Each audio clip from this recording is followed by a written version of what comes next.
So we're sitting on this very small porch that is connected to our sauna building. And the placement of this porch was very important to us because we had built all these other buildings, and those buildings, a lot of work went into them. And we wanted a place that we could sort of retreat to so that we could actually kind of glance around at all of this work that we had done and enjoy it from this quiet place which is up by the pond. And we've spent a lot of time and do spend a lot of time on this porch. It's small in that we decided that I wanted a shorter porch. So tall people aren't very happy with that necessarily, but just proportion-wise with this small building, this felt right in terms of its height. And we've used old posts, much like we've used old things in many of our buildings, because I've always had this feeling that old things that are built into new buildings immediately give character, they give history. You know, I've often wondered, especially in buildings where we've used old windows and old doors, you know, who has looked through these windows? This window behind you comes from an old New York City apartment building that I used to live in. And so for me, looking through these windows in a building that I used to live in a very different environment, it's very special. And then certainly before I looked in those windows or walked through these doors, other people many generations back have walked through, and that's always intrigued me. I think windows and doors are very much their entries into places or looking out at places, and it's always intrigued me who else has stood at this window, you know, who else has parted the curtains in these windows. And so the same thing with posts, you know, what buildings, what porches have these posts held up before? And to have them in new buildings has always intrigued me. We have stuff like this all over Pomponik.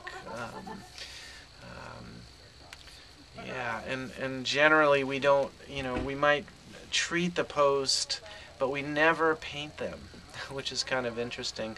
We might scrape paint off, reveal undercoating, but we never remove old painting and then coat over them sort of to preserve what we've found underneath.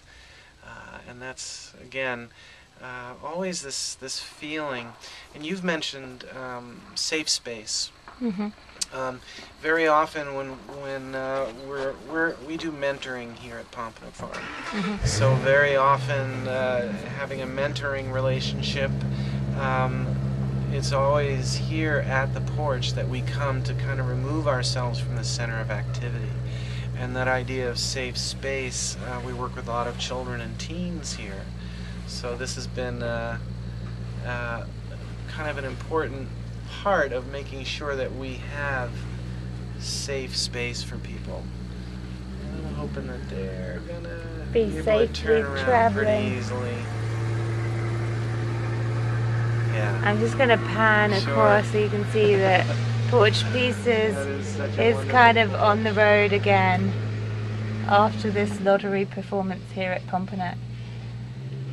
So Gary is just doing a manoeuvre so we can get back to Salem Artworks.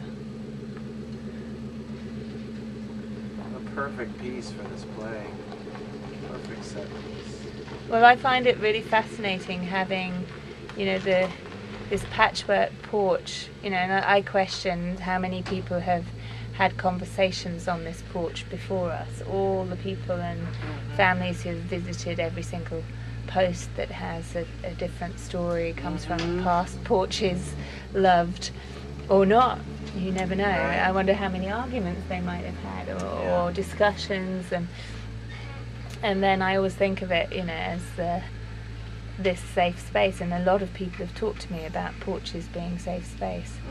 And then to be part of the lottery where a public stoning takes place and the darker side of the community, and dealing with community life, it was pretty exciting to me. That's such a juxtaposition to the idea. This play is such a paradox to that idea of safe space in many ways, and it really served its purpose. I'm just going to keep...